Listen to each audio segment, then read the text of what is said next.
तो हम लोग का अब तीसरा क्वेश्चन है।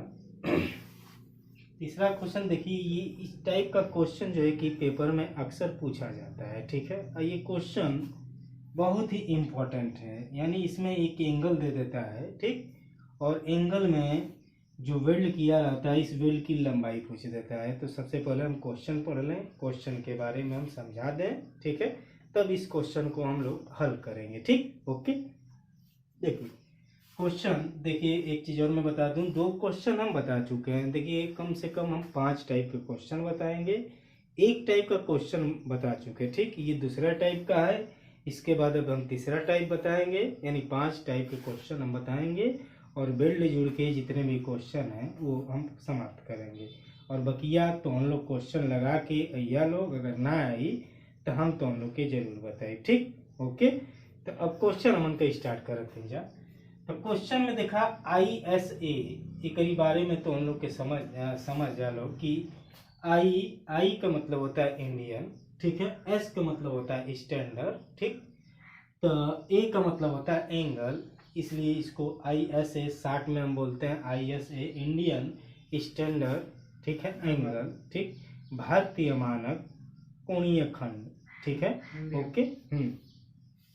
तो ये दिया हुआ है कि ISA 90x90x10 mm का कोणीय खंड को, तो कोणीय खंड के बारे में समझ ला कि एक ठे ऐसा कोणीय खंड, यहाँ हम फिगर बना देते हैं। जैसे देखा यहाँ पे हम फिगर बनाने की कोणीय खंड, आ कोणीय खंड के जो नाइस सतह होला ना, ये ऐसे होला। ठीक है, यानी ये एक वृत्ताकार होता है। ठीक, दीर्घवृत्ताकार है, तो ये ऐसे है। तो एमन देले है कि ISA 90x90, यानी जौन हाई कोणीय खंड है, तो हेव के टांग बोलल जाला, हेव के टांग बोलल जाला, लेग बोलल जाला। तो एमन ये दोनों लेग का मान देले है, यानी हाई देले है 90 और इतवार हाईओ देले है 90। तो इतना तक तो हम लोग समझ गए लो। ठीक है, हाई जोन देले रहला तीसरका माप, ई मोटाई होले, तो ई मोटाई देले आइयो 10 आइयो 10 देले, तब तो समझ गए ना।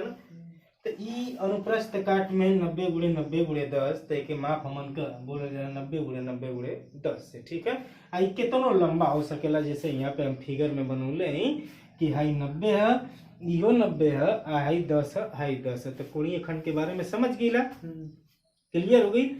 एक लंबाई कितनो, जौन जितना लंबाई चाहत हो उतना लंबाई हो सकेला। ठीक है, तो एक दरअसल एंगल बोलल जाला। कौनो साइड पर जीवा तो एंगल लियावा। ठीक, तो कौनी माप का एंगल लियावा, तो वो तो सोन 90x90x10 mm का एंगल लियावा। तो खोज के 90x90x10 mm का एंगल लिया लेवा। ठीक है, ना तो के नाप के, ना भी नब्बा ना, तो 1-1 2-2 मीटर के अंतराल पर एकर वही में माप लिखले रही, कोनो एगो टांग पर। ठीक है, एकर माप लिख रहे, तो इसे समझिए कि हाई एंगल है। ठीक, लंबाई के 1 मीटर अंतराल पर, हाँ 1-1 मीटर के अंतराल पर, नहीं तो 5-5 मीटर के अंतराल पर लिख ले रहा है। ठीक है, ओके। ठीक, तो कोणीय खंड के बारे में समझ गई ना। ठीक, तो ये कोणीय खंड के कहत है कि 12 mm मोटी संगत पट्टिका, ध्यान दीजिएगा, संगत पट्टिका के हमन का गसेट प्लेट भी बोलल जाला।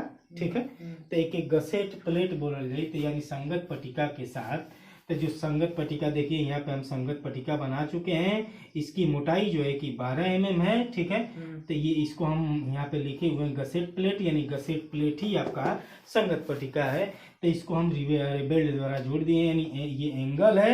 एंगल के हमन का कहले कि संगत पट्टिका यानी गसेट प्लेट के द्वारा जोड़ देले। ठीक है, तब जोड़ देले तो कोनो एगो टांग के जोड़ दा, काहे कि हियो लंबा 90 है, हियो 90 है, तो कोनो एगो टांग के जोड़ दे। दिक्कत कब बोले कि जब असमभुजीय कोणीय खंड आवेला, असमभुजीय में कि एगो टांग दूसर माप करे या दूसर का टांग दूसर माप करे, या मोटाई समान रही, दोनों टांग का मोटाई समान रही। ठीक है, यहाँ पे कहा कि ये ऐसा कोणीय खंड के समभुजीय कोणीय खंड बोलल जाला, इक्वल कोणीय खंड बोलल जाला। ठीक है, ओके। हाँ, तो अब आगे देखा कि संगत पट्टिका के साथ बेल्ट द्वारा जोड़ा गया है। यदि कोणीय खंड पर 240 किलोन्यूटन का तनन बल आ रहा है, 240 किलोन्यूटन का तनन बल आ रहा है, तो पार्श्व फिलेट वेल्ड की लंबाई ज्ञात कीजिए। दिया है F S equal to 110 newton पर mm स्क्वायर और C X X equal to C Y Y equal to 25.9 mm दिया हुआ है। तो के एकरियो बारे में हम बताते थे, ठीक है। ओके, तो एक क्वेश्चन में तो कि क्या करे के कि पार्श्व फिलेट वेल्ड का लंबाई ज्ञात करे के, ठीक है। पार्श्व फिलेट वेल्ड समझत हुआ तो हम लोग के बता चुकल है ना के वो के समझ में आवत था। तो पिछला वीडियो पार्श्व फिलेट वेल्ड पर हम बनौले हैं, ठीक है। वो मन तो हम लोग के क्लियर हो जाए कि पार्श्व फिलेट वेल्ड के बोलल जाला। एक बार फिर से हम बता दें कि पार्श्व फिलेट वेल्ड ओके बोलल जाला जौन वेल्ड बल के समांतर करल गई लोग है, ठीक है। तो बल के समांतर जौन वेल्ड करल गई है वही के अपन का पार्श्व फिलेट वेल्ड बोलल जाए, ठीक। क्लियर हो गई। अब आवा क्रमानुसार ठीक है, तो समझत हुआ ना एफ एस। अब ये बताओ नहीं क्वेश्चन में एफ एस इक्वल टू, ठीक है, अपर ऊपर प्रतिबल है 110 न्यूटन पर mm स्क्वायर दिले है। तो एक ना समझल जरूरी है हमन के सी एक्स एक्स और सी वाई वाई का मतलब समझे के है। तो सी का मतलब होता है सेंटर, ठीक है। ओके, सी का मतलब सेंटर होला एक्स एक्स यानी अक्ष के सापेक्ष, एक्स एक्स अक्ष के सापेक्ष। यू का मतलब सी का मतलब सेंटर, वाई वाई का मतलब वाई वाई अक्ष के सापेक्ष, ठीक है। तो गौर करिएगा हमारी बात को। जैसे एक ये कोणीय खंड हम ले लिए, ये अनइक्वल इक्वल कोणीय खंड है जिसका माप दिया हुआ है 90 गुणे 90 गुणे ये दिया हुआ है 90 और ये भी आपका दिया हुआ है 90। हमारी बात समझत हुआ ना। यो 90 दिल है। हाई देखा, हाई हे अक्ष के का बोलल जाला हो कक्षा 2-3 में मन के पढ़ले हैं जा। एक ही बोलल जाला एक्स एक्स, आ हे अक्ष के बोलल जाला वाई वाई, ठीक है, ठीक। तो एक्स एक्स के सापेक्ष अगर ये हम ज्ञात करते हैं तो इसको सी वाई वाई बोलते हैं, ठीक है। और वाई वाई के सापेक्ष अगर हम ज्ञात करते हैं तो इसको बोलते हैं सी एक्स एक्स। क्लियर हो गया ना। तो यहाँ से यहाँ तक की दूरी सी वाई वाई बोलल जाला और यहाँ से यहाँ तक की दूरी के बनकर सी एक्स एक्स बोलल जाला, ठीक है। अब एक लड़का कहीं कि अरे गुरुदेव एक्स एक्स के समांतर जौन होला वो एक्स एक्स के थ्रू लिखल जाला, वाई वाई के समांतर वाई वाई लिखल जाला ना। तो नहीं ई कहत ना कि वाई वाई के समांतर, ठीक है। अरे गलती हम लिख दे नहीं, हाई तो हार एक्स एक्स हो जाई हाई तो हार वाई वाई हो जाई। तो अब समझ गया ना कि सेंटर वाई वाई के सापेक्ष, सेंटर वाई वाई के सापेक्ष, वाई वाई वाई तो वाई वाई के सापेक्ष और सेंटर जो है कि एक्स एक्स के सापेक्ष। तो एकर मतलब का होला कि ई गुरुत्व केंद्र का यानी कोणीय खंड का गुरुत्व केंद्र दर्शावेला। यानी ई जोन अक्ष जोन कटान बिंदु होला, जोन कटान बिंदु होला यही का गुरुत्व केंद्र दर्शाता है। यानी इस कोणीय खंड का गुरुत्व केंद्र, ठीक है, गुरुत्व केंद्र जो है कि यहाँ आपका इस बिंदु पे है। तो यहाँ से ये दूरी कितना दिल है ये बतावा था 25.9 दिया हुआ है। हिजको से ही कितना दिल है 25.9 ई दिल है। तो हिजक से कितना हो जाए वो आई दूरिया, ठीक है। अभी हम बतौनी है 64.1 यो दूरिया तो आर हो जाए 64.1। अब क्लियर हो गई ना। 25.9 यो 25.9 ठीक है।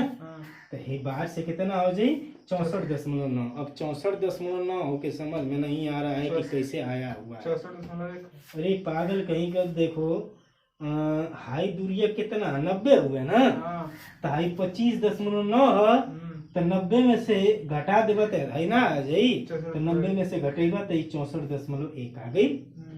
क्लियर हो गई। चलो ठीक है। तो ई समझ गया।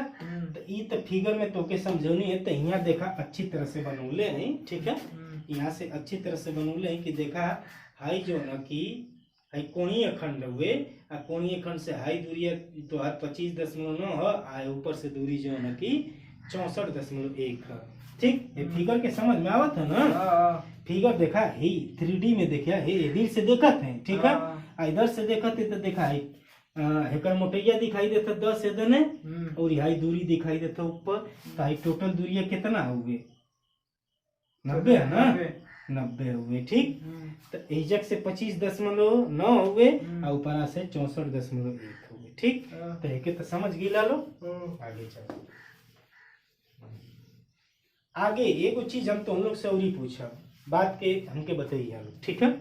ओके, मान ला सभी लोग जितने लोग हैं यहाँ पे सभी लोग से क्वेश्चन हम पूछेंगे, ठीक है। मान के चला कि एगो हम डंडा लिए हुए हैं, डंडा, ठीक है, कोनो लौड़ या डंडा ले लेनी, आ दू गो आदमी के एक डंडा के कह देने कि दू आदमी एक ठे आदमी हो गई, ठीक है। एक के नाम दे देनी ए और एक के नाम दे देनी बी, ठीक है। आ दू आदमी के हम का करने कि डंडा के एक कहानी पर रखला, गौर करिएगा सभी लोग, एक कहानी पर रख लेना। आ डंडा का लंबाई जोन हुए 90 या मान के चला 100 जवन, ठीक है। 100 पर ज्यादा तो हम लोग के समझ में आए, ठीक है। अब बतावा एक डंडा के एकदम बीचों बीच में अगर हम 200 किलो न्यूटन का भार रखत हैं, ठीक है, 200 किलो न्यूटन का भार रखत ही तो ए पर कितना लोड आई और बी पर कितना लोड आई, 100 न्यूटन पर 100 न्यूटन, यानी दोनों का करिए सुन की आधा आधा बांट दिए सुन ना, एकदम क्लियर हो तो सभी लोग को। हाँ क्लियर हो रहा है। अच्छा, अब हम ये 200 किलो न्यूटन के बीच में न रख कर, ठीक है, तन्नी सोन बी की तरफ रखत है, अब बी से एदरिया से मान लेते हैं कि 20 की दूरी पर लगत है, एदरिया से 80 की दूरी पर लगत है। तो अब क्यों बताई कि एक 200 किलो न्यूटन जौन बल लगत है तो किस व्यक्ति पर ज्यादा बल लगी, बी पर ज्यादा लगी, 150 से ऊपर बल लगेगा। क्लियर हो गई ना, ओके। तो एक मतलब कि जब इतना समझ गेला कि जिधरिया है दूरिया कम होत जाई वो आदमी पर लोड जो है ना कि ज्यादा होत जाई, क्लियर हो गई। और जब ये समझ गेला तो अब हे फिगर में आ जा, हे फिगर में तो के समझावत है कि जवन भार लगत है कोणीय खंड पर भार लगत है कितना हो 240 ना, तो कोणीय खंड ये अपने गुरुत्व केंद्र पर वहन करी, आ एकर जौन गुरुत्व केंद्र हुए देखा यहाँ से 25.9 पर हुए, ठीक है, समझत हुआ ना। हैदरिया से ज्यादा दूरी पर तो किस सिरा पर जो लोड सबसे ज्यादा हुई 240 किलो न्यूटन का सबसे ज्यादा के पर हुई, तो नीचे वाला पर ज्यादा हुई ना। तो जब नीचे वाला पर ज्यादा हुई तो ये जब ज्यादा वेल्डो करे के पड़ी, ठीक है। दुनिया पर ज्यादा कम हुई, ठीक है, तो कम बिल्ड करे के पड़ी। तो देखा यहाँ पर हम मान लेनी है कि जो बिल्ड करल गई है वो L1 हुए, ऊपर जो बिल्ड करल गई है वो L2 है। आमन के प्रश्न में खाली L2 और L1 का खाली का करे के है मान निकाले के। अब प्रश्न समझ में आ गई ना, अब तो सवाल हमन का हल कर ले जा, ठीक है। तो जब अब सवाल हल कर ले नहीं जा तब 3D तो समझ ही गई लो, तो 3D हम मिटा देते हैं, ठीक है। कहीं के 3D बनावे का मतलब केवल ऐसे रहा एक समझावला से, ठीक है, तो मिटा देते हैं। देखा ऐसा जब क्वेश्चन आवेला ना, ठीक है, तो तनी देखा कौन क्वेश्चन आई तो पहले अच्छी तरह से वो क्वेश्चन के समझ लेवे के चाहिए। ये ना कि हवा बउआ के हाई ऐसे लगा दा हाई ऐसे लगा दा, आंसर गलती हो जाई। फिर जब हमन का बाहर निकल जाला तो तोर कितना आई रे, तो हमारे 50 आई तो रे यार हमारे तो 60 आई, ठीक है। तो मास्टर साहब से फोन करें कि मास्टर साहब एक क्वेश्चन है तनी के हल करके बतावा कि कितना आंसर आई ला। तो मास्टर साहब क्या करें कि ऊपर बता दें कि नहीं रे 45 आइल, ठीक है। तब एक थोड़ा का 50 आइल, एक थोड़ा का 60 आइल, और मास्टर साहब का 45 आ गई। तो भाई दोनों लड़का का टेंशन में हो जाइए सुना, रात भर सोचिए सुन कि इतना पढ़नी जा हमन का आंसर में गलती आ गई, ठीक। तो मास्टर साहब सहानुभूति दी है कि चला प्रोसेस सही कैले हुआ ना, हो सकेला कि गुणा भाग करे उरे में गलती आ गई ला, तो 10 नंबर का क्वेश्चन है तो आधा नंबर क्वेश्चन जरूर मिल जाए, ठीक है। कहीं कि भाई जो जांचे ना मास्टर वोस्टर, ठीक है, जो भी मास्टर जी जांचते हैं, ठीक है, तो वो प्रोसेस भी देखते हैं ठीक। हो सकेला कि लड़का गुणा भाग करे में गलती हो गई है, ठीक है, तो प्रोसेस पे भी नंबर मिल जाता है, ठीक। चलिए आगे। अब क्वेश्चन हमन का हल करी जा। अब चला क्वेश्चन हल करी जा। तो क्वेश्चन हल कैले देखा हम ऐसे पार्ट बना देते हैं, ठीक है, एगो इधरिया पार्ट एगो इधरिया पार्ट हल कर दे, ठीक। ओके चला। तो अब यहाँ हम लिख देनी हल। अब खेत जोते वाला हल मत लिख जनिया लोग, ये हल है मतलब सॉल्व है, यानी इस क्वेश्चन को हल कर रहे हैं, ठीक। हल में अब देखा जोन ई प्रश्न दिले हैं मन एस की वैल्यू नहीं दी गई है, ठीक है। एस का वैल्यू कहीं ना दे ले, तब सबसे पहले मन का एस का मान निकाले के, तो सबसे पहले निकाले के वेल्ड का मान, ठीक। वेल्ड का मान, तो वेल्ड का मान में सबसे पहले हम लोग निकालेंगे वेल्ड का न्यूनतम माप। तो न्यूनतम माप कैसे निकली हो, 5/8 देखा प्लेट का मोटाई कितना हुए, पहले ही देखला प्लेट का मोटाई कितना हुए 10 mm है ना, तो 10 mm खातिर न्यूनतम माप कितना रखल जाला, तो हम लोग के मालूम ना हुए 0.3 नहीं 3 mm रखल जाला, तो हम लोग ठीक है।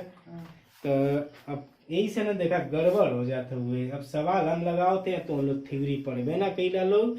अब थ्योरी पढ़ला का जरूरत है, वीडियो देखला जैसे फिल्म उलिम देखेला तो पूरा स्टार्टिंग से लेके अंत तक तो के स्टोरी याद हुए। वही तरह वीडियो हमारे देखला, वीडियो में पता करला कि 10 mm खातिर न्यूनतम बेल्ट का माप कितना रखल जाला, ठीक है। तो प्लेट का मोटाई कितना हुए 10 mm है ना, 10 mm। तो 10 mm यहाँ लिख लीजिए, 10 mm मोटी प्लेट के लिए एस मिनिमम इक्वल टू कितना होता है 3 mm। 3 mm होगा। क्लियर हो गई। हाँ अब हम निकालेंगे वेल्ड का अधिकतम मान,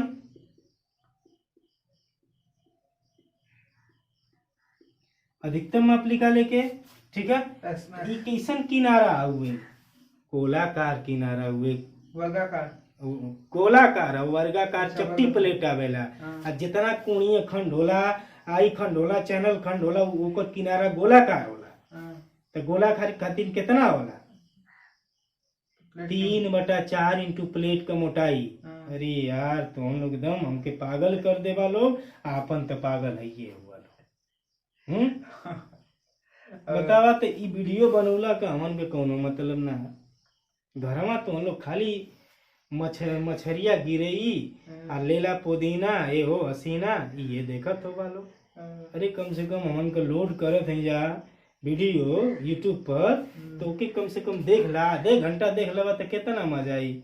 हाँ तो हरिये खातिर ना हुए कि अब गिरई मछरी आ पुदीना उदीना बेचबा तो वो मजा दे।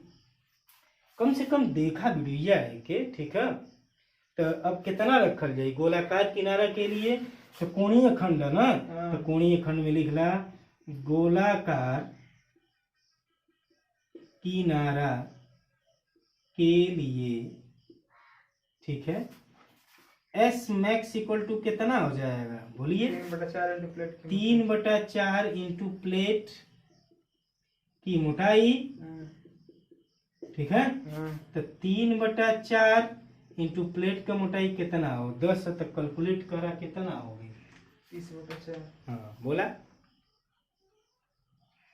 7.5। 7.5।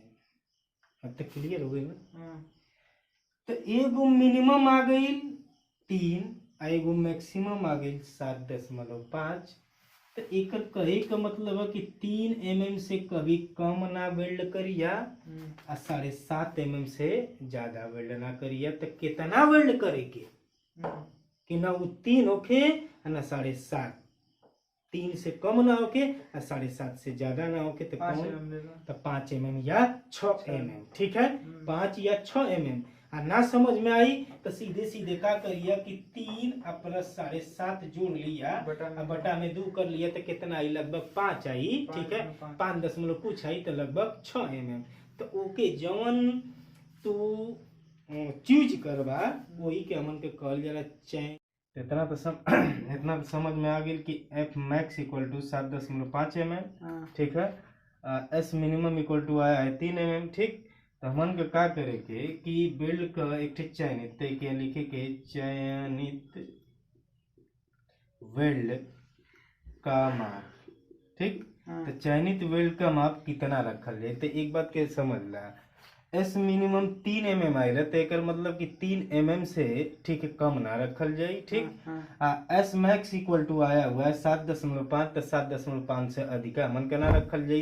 तो रखल कितना जाए, ठीक है। तो देखा सिंपल सा तरीका है, एक अंक इन अंक दोनों को औसत ले लिया, 7.5 या 3 बटा में 2 कर लिया, कितना आ जाये हो, ठीक है, लगभग 5 दशमलव कुछ कुछ आ जाए, ठीक, जो भी आएगा, ठीक है। तो आप क्या करिए कि 5 दशमलव कुछ आएगा तो आप इसको चयनित वेल्ड का माप में लिख लीजिएगा कि 6 mm, ठीक है, उपयुक्त रहेगा।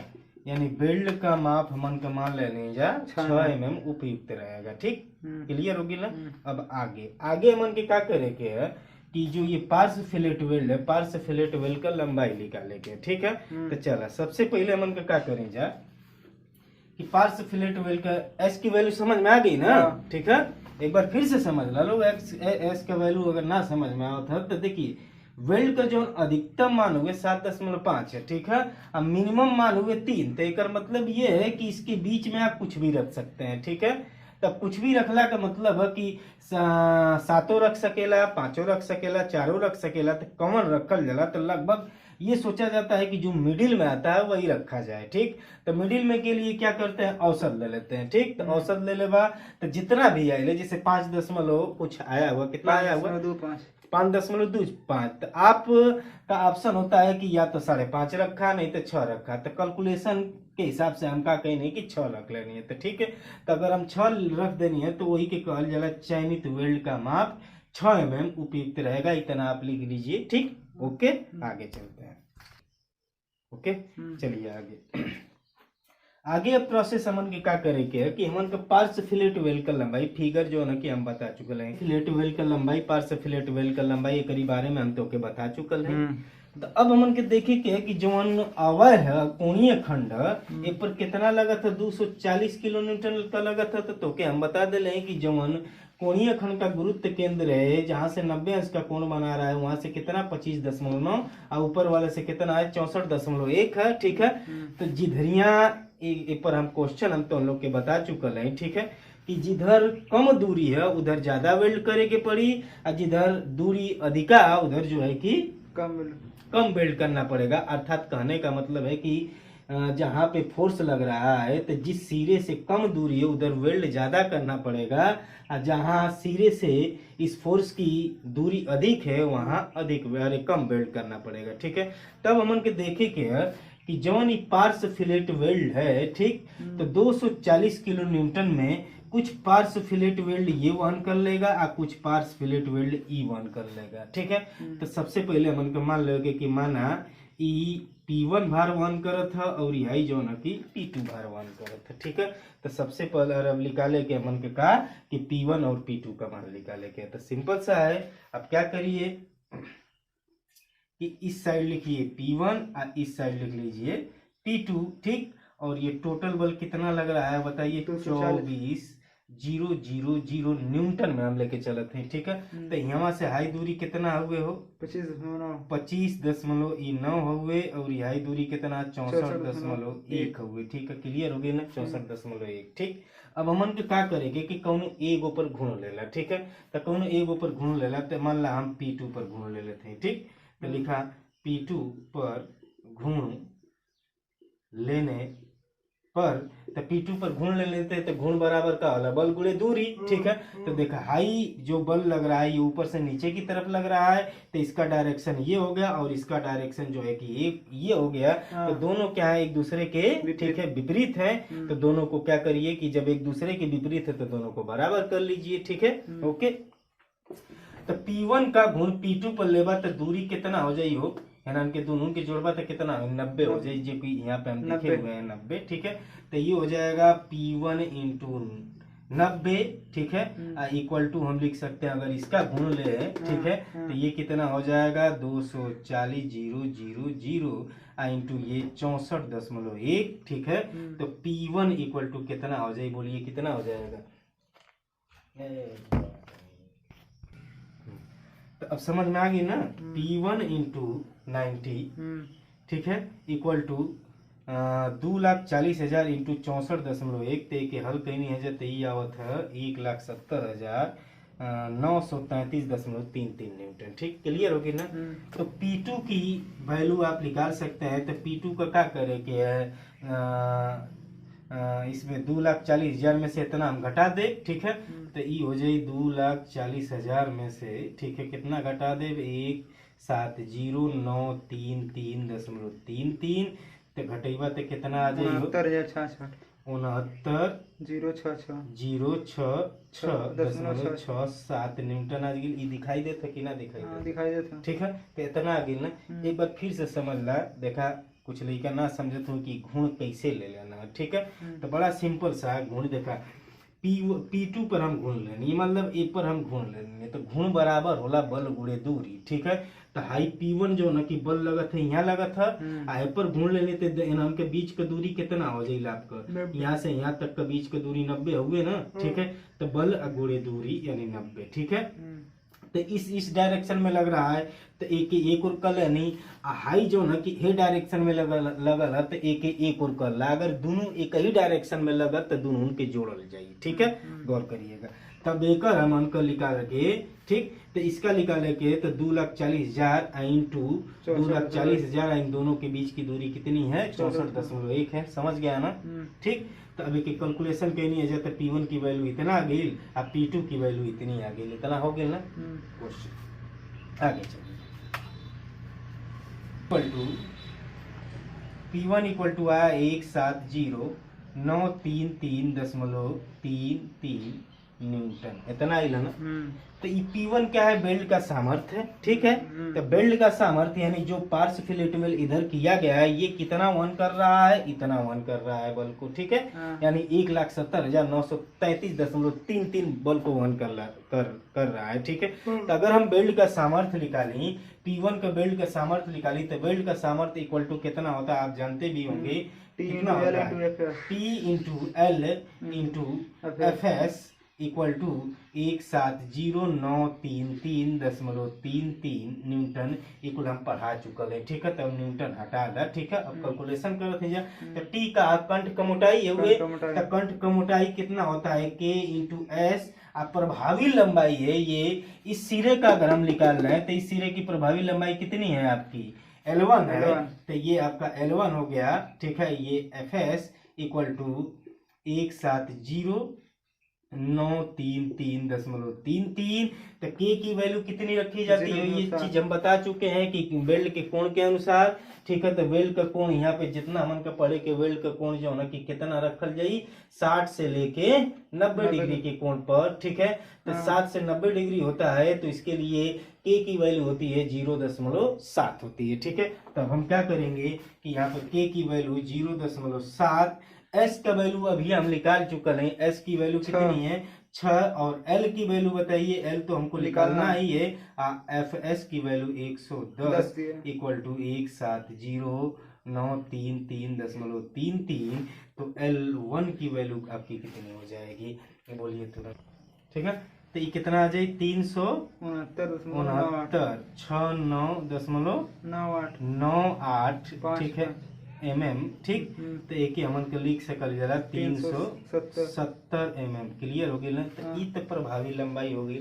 अगर तो के पूछ दे कि वास्तविक लंबाई बताइए, वास्तविक लंबाई बताइए, तो सीधे सीधे आप क्या कर सकते हैं कि वास्तविक लंबाई में प्रभावी लंबाई 370 आई में 2s जोड़ देगा, ठीक है, यानी 370 प्लस 2s यानी 2 इंटू 6 जोड़ देगा, तो 12 mm जोड़ देगा, तो कितना हो जाएगा 382 mm आ गया। ये आपका आंसर हो गया, केवल एक पार्श्व फिलेट वेल्ड का निकला, ठीक है। तो इसको लिख लीजिए, समझ में आ गया ना, ठीक है। गौर करिए, रुकिए, ठीक।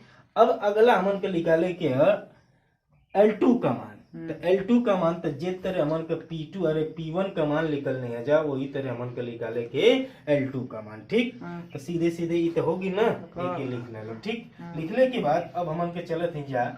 ठीक, एक मिटा देते हैं। P2 इक्वल टू कितना आया है 69 0 6.67 न्यूटन आया हुआ है। तो ठीक इसी तरह P2 की वैल्यू अगर हम निकालें तो हम लिख सकते हैं कंठ की मोटाई, ठीक, अरे K इंटू S इंटू इसकी लंबाई, P2 की लंबाई कितनी L2 है L2 है, और ये आपका FS हो गया ये 69 तो K की वैल्यू हम 0.7, S की वैल्यू 6, L2 का वैल्यू निकाले के है, आई कितना हो जाए 110 इक्वल टू 69066.67 कैलकुलेशन करा तू L2 इक्वल टू कितना आपका हो गया, तुरंत कैलकुलेट करे के ना चाहिए।